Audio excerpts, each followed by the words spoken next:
Welcome to this week's episode of NRL Offside. JC, what a massive week it's been, both on the field and off the field. Mate, we've actually had to shake up the format of the show.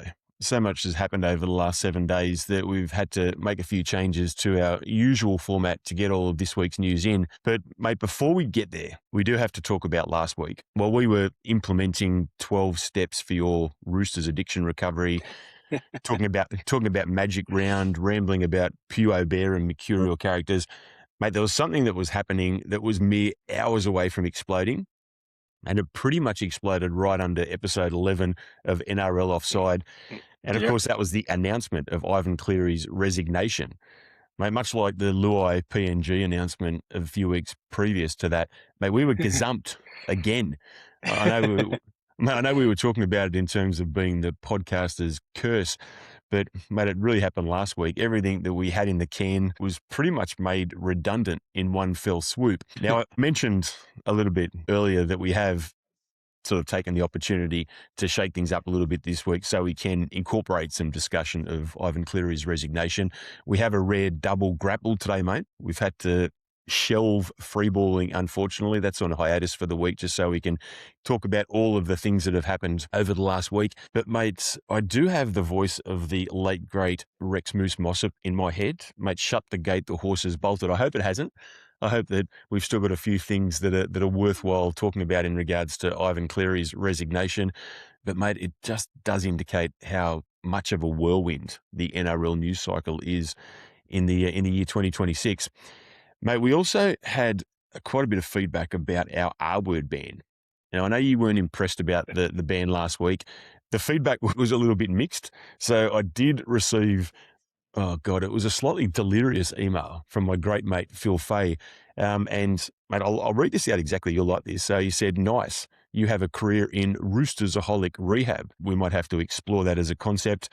On the other hand, I did have quite a few people accuse me of bullying, and that included my mother. So she sent me through a message at about 5:53 day that we posted the episode. So, mate, here at NRL Offside, we are a politically correct organisation. We will not have any triggering behaviour, including from myself. So, mate, in that spirit, the Roosters ban has been lifted this week, mate. It has been lifted. Yeah, you can use the R word as much as you like. But, mate, I'm going to be keeping an eye on you. No amount of new age mollycoddling will save you if there's any more rambling about Tedesco or super great post contact meters from the Fahu wide, or I'm sure we'll talk about Victor Radley's origin selection in there as well. But, mate, I'll be paying close attention. But how are you anyway, mate? How's your week been?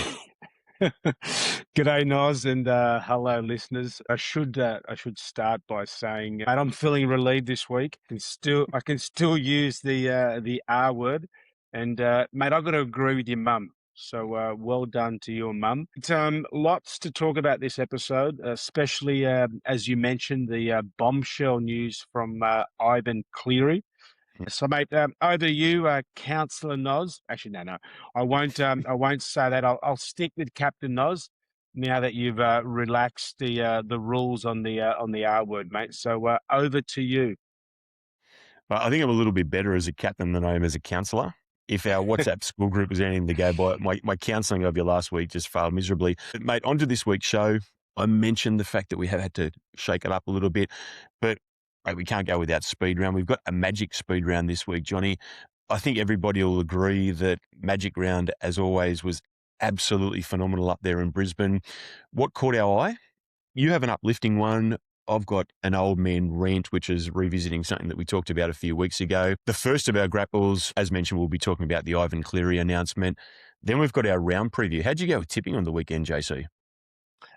Improved because the week before, as we both remember, it was a disaster. So, yeah, improved. Happy, but not near the top of the leaderboard at this stage. Matt, I was a disaster. I mentioned when we were going through our round preview that I was going to do a few swashbuckling tips.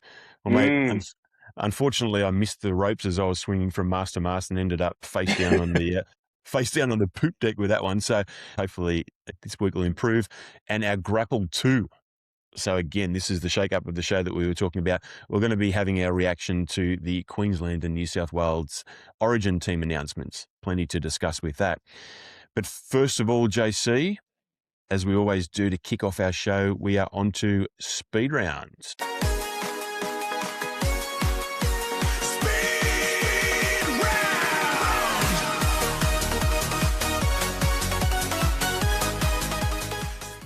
Let's start with the Sharks and the Bulldogs. Things are starting to look pretty serious now for the Dogs. That's now 5 straight losses in a row. And actually, during that stretch, they've actually conceded over 36 points per game. So defense is definitely a massive problem for them right now. Mate, the Sharks completely blew the Dogs off the park in the opening 25 minutes.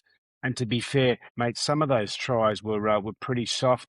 You can really start to see now Serraldo's becoming very frustrated, quite agitated, and understandably so. On their form right now, I can't see the Dogs actually making the 8, so that's looking pretty shaky. Let's go to the Rabbitohs versus the Dolphins. This game's a bit like the Sharks versus the Dogs game. The Dolphins actually blew the Rabbitohs off the park in the opening 30 minutes. The Dolphins are really starting to pull it all together, mate, not just in attack, but obviously defensively as well.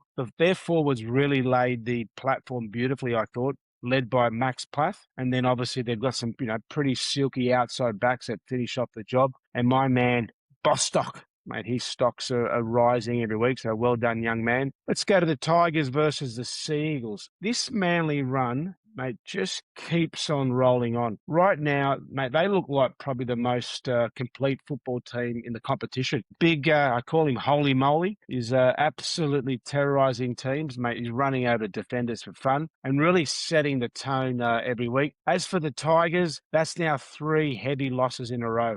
And the season's probably starting to slip away from them.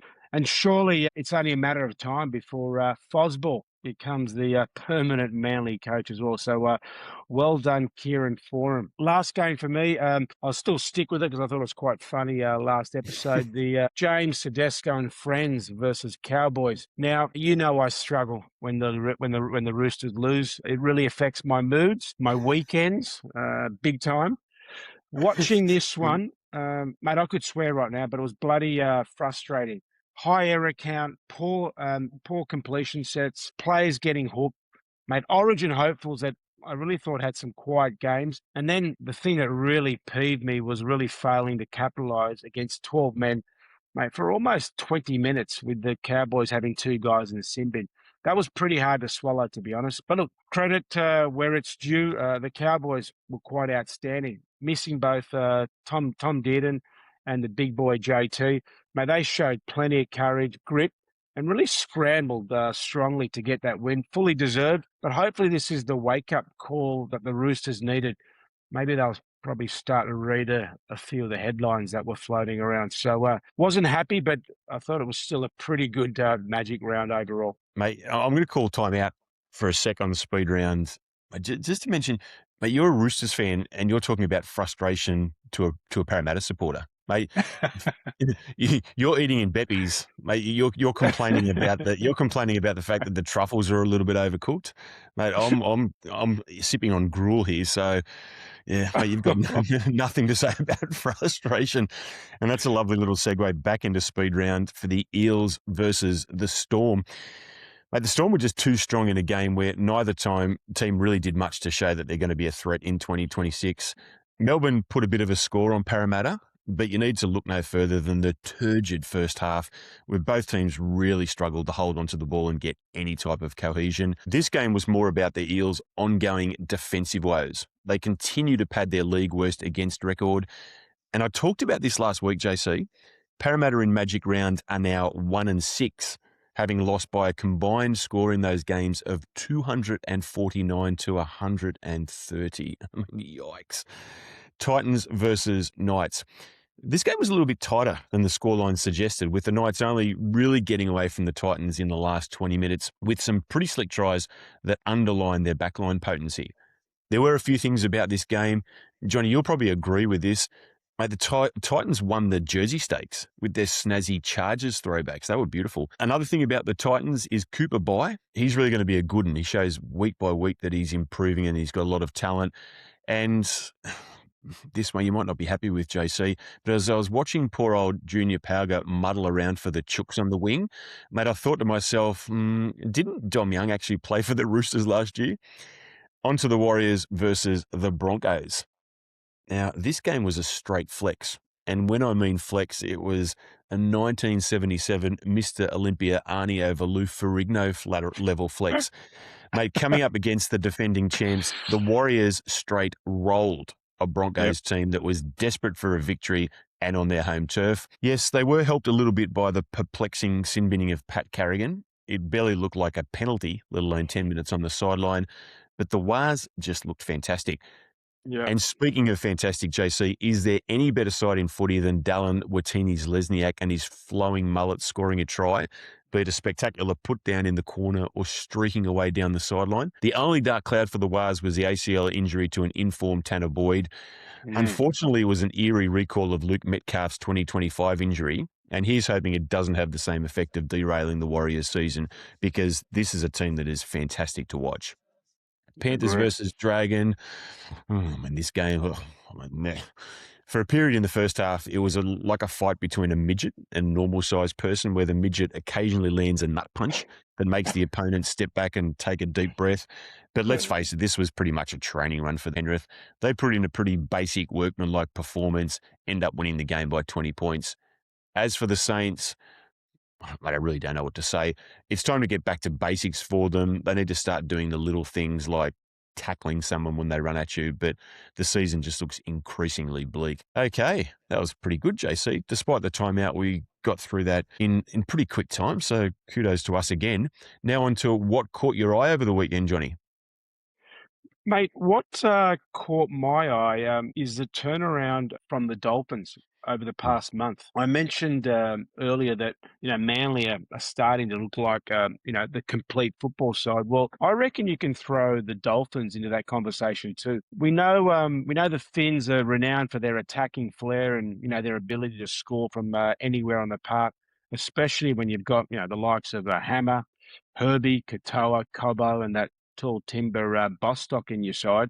But what's really impressed me, especially the last month, is how much their defence has improved. Mate, their forward pack is playing tough, physical football, led by the likes of Flegler, Fini Fuiaki, love that name, and the young Max Plath. If they keep building like this, I generally think this could be either Dolphins finally break through and make the top 8. But generally, I actually think on form right now, mate, they're a top 4 side. So well done to the Finns. The last month of football, they've really, really turned it around and are starting to look like a real great side. So good job.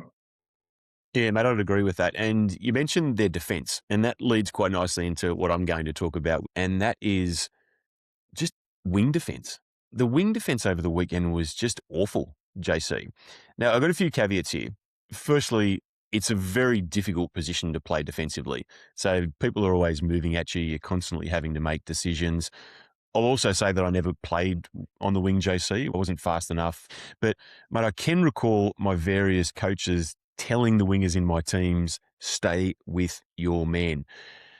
And in the year 2026, the predominant defence seems to be let your man run around you and then hope to catch him. If you don't catch him in the first 3 steps, then just stop and watch him run towards the try line.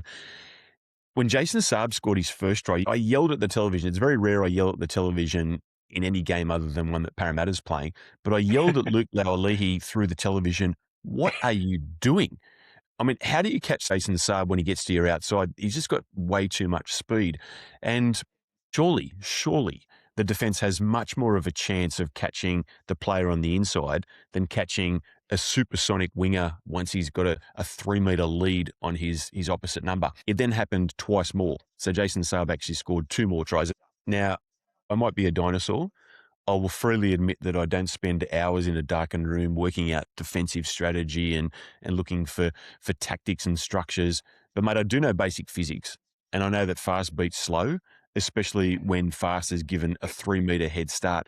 Okay, so end of the old man rant, Johnny. Now, I mentioned at the top of the program that we do have 2 grapples today. This is the first of those 2 grapples. So here we go.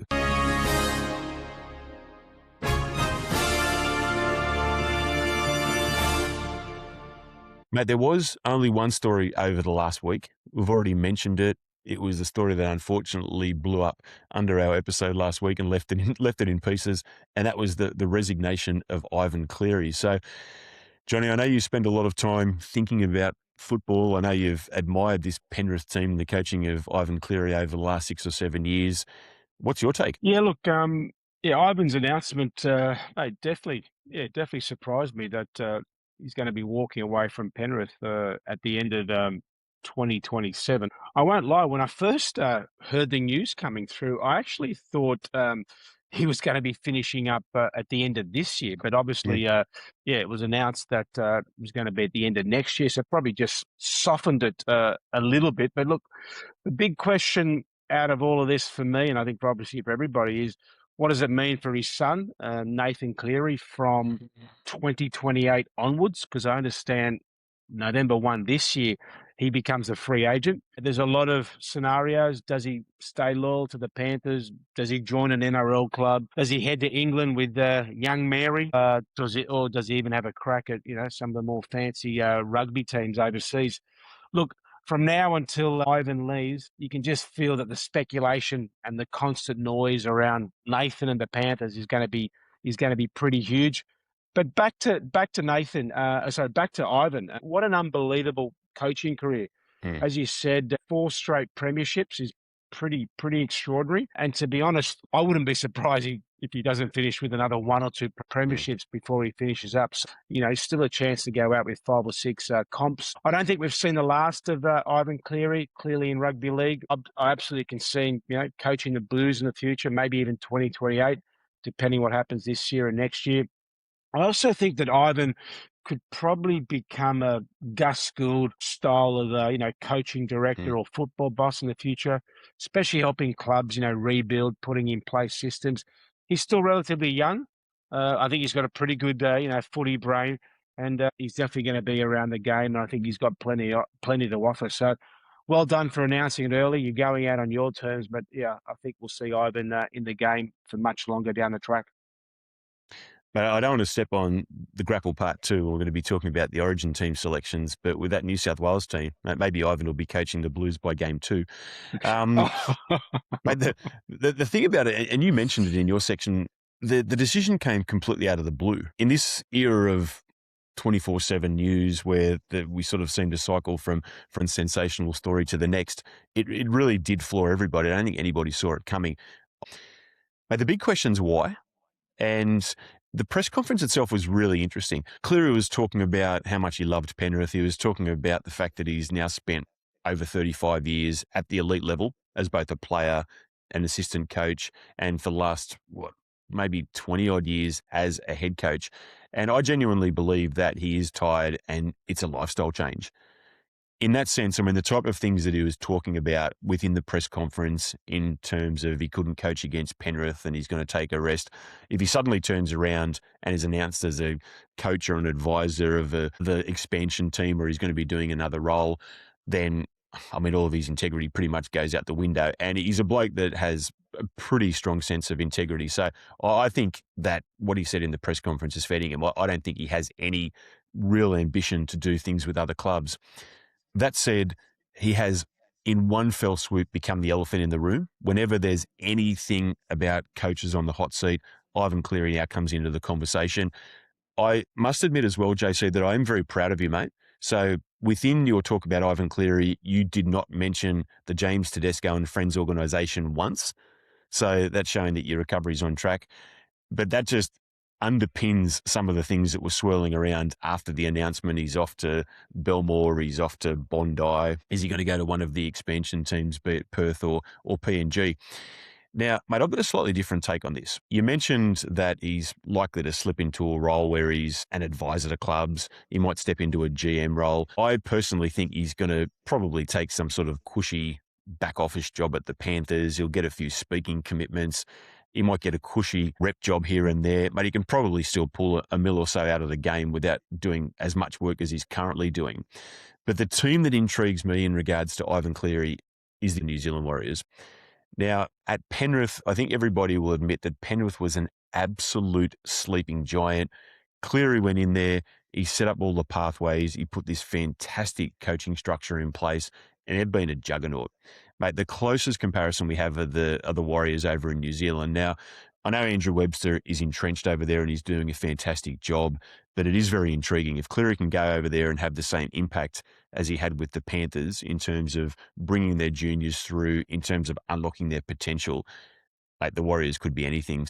Now, the last thing, JC, is the succession plan. You didn't mention the succession plan. So, as part of the press conference, the Penrith chairman came in and they announced that Peter Wallace was going to transition into the head coaching role at at Penrith. I've just tipped my hand there, at Penrith over the next year and a half. But, mate, it actually does remind me of the Jack Gibson, John Mooney handover at Parramatta in the 1980s. So, Yep. in a similar vein, Mooney was groomed. He came into that role. He ended up winning a premiership within 3 years of taking over the position in 1986. But I think it's going to end up in a very similar way. I think that Penrith's going to have early success. All empires eventually fade, JC. I think Penrith will start to come back to the pack once Cleary's structures and legacy start to fade. So it'll be interesting to see. In any case, it's going to be something which everyone is watching with interest. Okie doke. So we've sorted that out, Johnny. Now on to our round preview. Let's have a look at the upcoming round. Let's start with the Raiders versus the Dolphins. The Raiders coming off the bye against the high-flying Dolphins. As I mentioned earlier, the Finns, probably along with Manly, are probably the form team of the competition right now. This shapes as a really balanced contest, with both sides obviously missing key players to origin duties. Thursday night in cold Canberra might just give the Raiders the slight edge. But I honestly wouldn't be surprised if the Dolphins find a way to pull it off either as well. So I actually can't split them. So I'm actually going to call this one a draw. There you go. Did you say draw? Draw. I can't I split love them. it. I love it. Mate, it's unlikely, but it's one of those things that if it does come off, you're going to look like an absolute genius. True. Mate, this is one of those games that you really curse at happening during Origin because it's a pretty mouthwatering clash if it happens with the full lineups of both teams. I think being played in Canberra does give the Raiders a definite advantage, even though they haven't been great down in the nation's capital this year. Mate, there's another thing that's thrown into the mix, though. The history of teams playing during Origin is that a club with their tail up often beats one that's off form, even with their Origin players out. I mean, we've seen it for years with the Melbourne Storm and prior to that with the Brisbane Broncos. For that very reason, mate, I can't get off the Finns. I think they're playing really with their tails up at the moment, even though they're going to be missing a few of their crucial players. I think the spirit that they've played with over the last month is going to get them over the line in this one. Let's move to the Bulldogs versus the Storm. As I mentioned before, look, the Dogs are going backwards pretty fast. And my tip in round one that they may not make the 8 is actually now starting to look not too bad. Whilst Melbourne, on the other hand, they look like they're really starting to get some confidence back with some back-to-back wins. It'll be interesting to see whether Serraldo swings the axe, on a few players. The big question, obviously, who comes in, because I don't think their depth is huge. I did notice the Dogs are reportedly in talks with Sammy Verrills, which obviously tells you pretty much straight away that the number 9 role is not working at the Dogs at the moment. Melbourne big guns, as I said, they're starting to hit their straps, but with the Origin around the corner, they won't be full strength for this one. So because of that, I'm actually going to tip a desperate Bulldogs playing at home to find a way to win this one. There you go. Mate, 2 interesting tips back to back. I love it.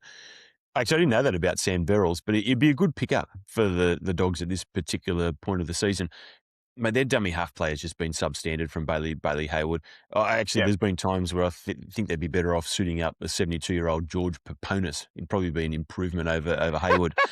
But it's literally all about the speed of play for the Dogs team. When you watch them play, their play the balls are just like treacle. Melbourne have had a couple of big victories, but they have been against really subpar opponents. I think the point is here that the Dogs are definitely subpar as well. So with that in mind, I think the Storm are absolute specials in this game. Let's move to the Dragons versus the Warriors. Finally, some good news for the Dragons.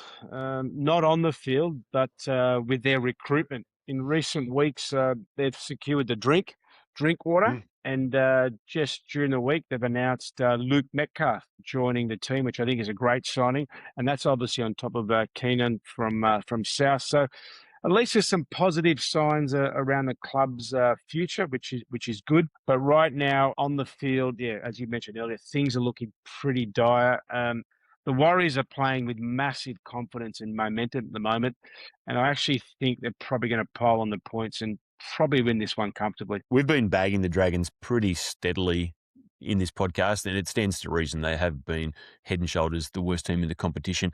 But credit where credit's due. You said it, JC. They are building a pretty decent recruitment class for 27. But you also said it, JC. Unfortunately, they're still plodding around with the class of 26 for this one against a full-strength Warriors team. The Warriors are very rarely impacted by Origin. I know Mitch Barnett's in the New South Wales team, but they've pretty much got their full-strength lineup other than Barnett. The irony of this game is that the Dragons are going to have to contend with someone who's soon to be in the Big Red V, and that's Luke Metcalf. So the interesting thing in this game is going to be whether or not Metcalf can pick up the mantle from Tanner Boyd, who was one of the form number sevens in the competition. I think that this is going to be an absolute belting, though. Those Warriors forwards get a great roll on. The St. George forwards won't be anywhere near up to the task. Okay, let's go to the Sea Eagles versus the Titans. As I said earlier, the Eagles and the Finns, in my opinion, are probably the two form teams of the competition right now. Manly just look like the complete team across the entire park. Their attack is flowing, their defence is tightened up, and the speed they have out wide is seriously frightening. I think the Eagles will put a score on the Titans, especially with the Eagles playing at home at Fortress Brookvale. Mate, there's not an episode of NRL Offside without me going off on some ridiculous tangent, and this is it, everybody. We should maybe have a graphic, no tangent, no tangent. But you probably remember those movies that they used to show on Sunday afternoons, and they'd be about ancient Greece or Rome. Well, mate, there's a 1963 movie, and you probably don't recognise the title, but I suspect you've probably watched it at some point in your life, Johnny. It's called Jason and the Argonauts. Mate, in Jason and the Argonauts, a giant bronze statue comes to life. So we've got this giant bronze statue with this massive sword, and he's smiting the Argonauts who are like this big. Mate, that's like Olaquato at the moment. He was extraordinary in that game against the Tigers. He seemed like he was like 7 times bigger than everybody on the opposition team. Now, luckily for the Titans, he isn't playing this week. This is another game which unfortunately is impacted by the Origin outs. But the Titans still have their usual team playing, so there's not much of a recommendation for that. Despite the fact that the Seagulls have quite a few of their strike players out, I think they're just going to carve them up. Too funny. Let's move to the Cowboys versus the Rabbitohs. As I mentioned earlier, that was a really gritty performance from the Cows against my boys last week, and they're playing a South side that, if you ask me, just didn't really turn up last start. This should be a pretty even contest, especially with both teams missing a few boys in Origin duties. I'm actually leaning towards the Cows at home. Souths are quite frustrating at the moment, a little bit like Cronulla, that sort of win one, lose one, win one, lose one. Every time you think they're about to go on a run in the competition, they have a bit of a slip up. Right now, they're just not showing the consistency that the Cowboys are showing right now. So, going for the Cows up there. I'm going to build on that, JC, and I'm going to make it a little bit more stark. Souths are pretenders, and I think they're pretenders with a capital P. This is, again, courtesy of Johnny Croak. Johnny's making a run at being our unpaid David Middleton here on NRL Offside. But he sent me through a text message with the last 6 games that Souths have played. So they beat the Dogs, they lost to the Raiders, they beat the Dragons, they beat the Storm, they lost to the Knights, they beat Cronulla, they lost to the Finns. Now, you can see a definite trend there, and that's beating teams that aren't very good and getting beaten in turn by teams that are pretty reasonable. So, again, I don't see anything with this Souths team. The only thing about this game is good luck finding a trend with the Cowboys. They can fit into either camp. 2 weeks ago, they got beaten by Parramatta, who subsequently came out and were dreadful in their annual Magic Round hiding. And then they put in a fantastic display against the Roosters, a really gritty performance against one of the competition heavyweights. I'm going for the Cowboys in this one. Again, not to sound like a broken record, they do have a few Origin outs, but they are playing at home and they have a bit of wind in their sail. Okie dokes. Now, at this point, JC, we normally go to our funky freeballing theme and our freeballing title. But as I mentioned at the beginning of the program, with so much happening in the NRL news cycle, we've had to make a few pivots here, and we're going to have the grapple part 2.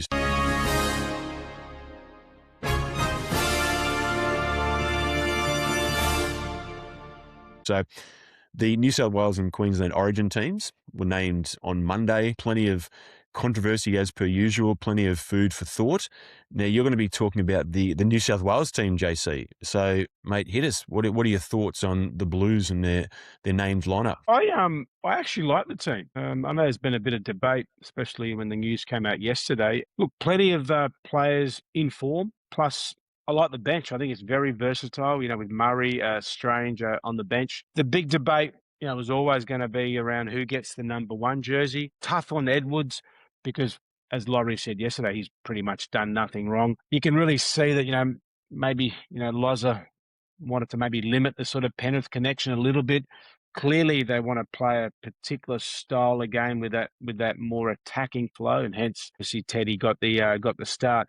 Now, obviously, the big surprise was my man Victor Radley. I actually did make a bit of a call early on. If you remember, I thought he could be a chance on the bench. But as a Roosters fan, I've actually watched Radley quite closely this year, and he looks fitter than ever. I actually think he's been quite outstanding for the Chooks, not just defensively, but obviously with his link play, ball playing at lock. Mate, I can't wait to see him unleashed at Origin level, to be honest. It's probably long overdue. And the other big thing that I can't wait to see is your man, Holy Moly, getting his opportunity as well. I think he's going to be up for a big game. But anyways, go the Blues. Mate, I know I have to talk about the Queensland team, but I can't let some of the things you just said there stand. The first one, now, we've said a lot of ridiculous things on this podcast. Somebody should go through and make a compendium of all the dopey things that we've said. But, Johnny, you just said limit the Penrith connection. Now, that's probably one of the more ludicrous things that we have said. But that's sort of like the Beatles wanting to limit the Lennon-McCartney songs, or Tarantino limiting the Samuel L. Jackson scenes in Pulp Fiction. Why would you want to limit the connection of the best team of the last 10 years? But at the very least, that's an argument. And if I'm being honest, I would probably come down. I'd probably come down in favour of Teddy as well. I think he'd be the first bloke I'd pick in every side. But Radley's selection is just foolish. I'm starting to think you might be backsliding on your recovery here, JC. I'm not even sure he's in the top 3 back rowers at the Roosters. So, I mean, if we're happy to pick foreigners this year, why don't we choose Nahafu White or Siwa Wong? And how about poor old Angus Crichton? Now, I know he's going to rugby next year. I don't mind him sitting on the sideline for Origin, but, mate, fair dinkum, he's a much, much better footballer than Victor Radley. Radley might have been up for it about 4 or 5 years ago, but he's a shadow of his previous self. There's also a couple of back rowers who were, in my opinion, dudded.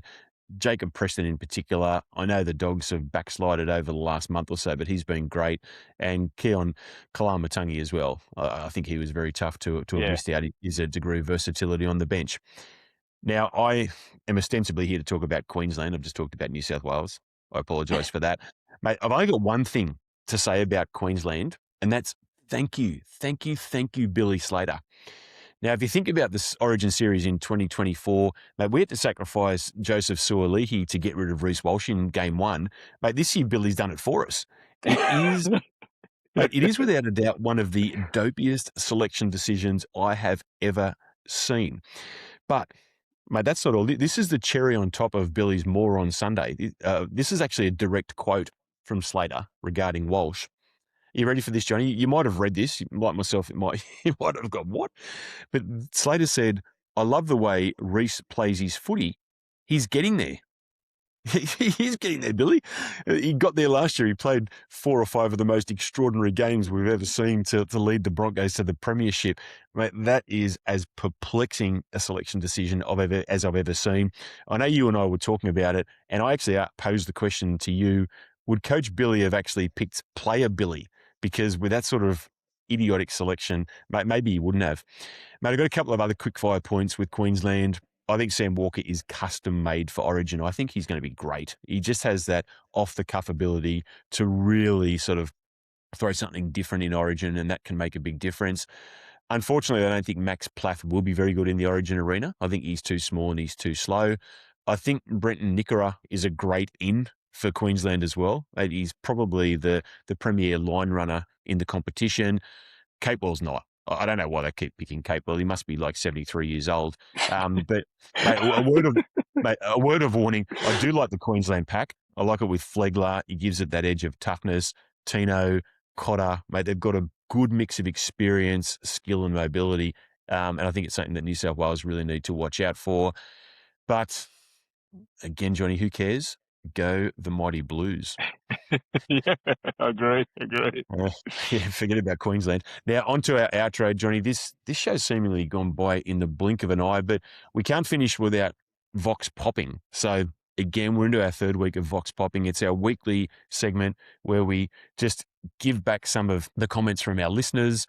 Now, I'm also starting to think that some of our listeners might be better at this than we are, JC. I mentioned Johnny Croak a little bit earlier in the program.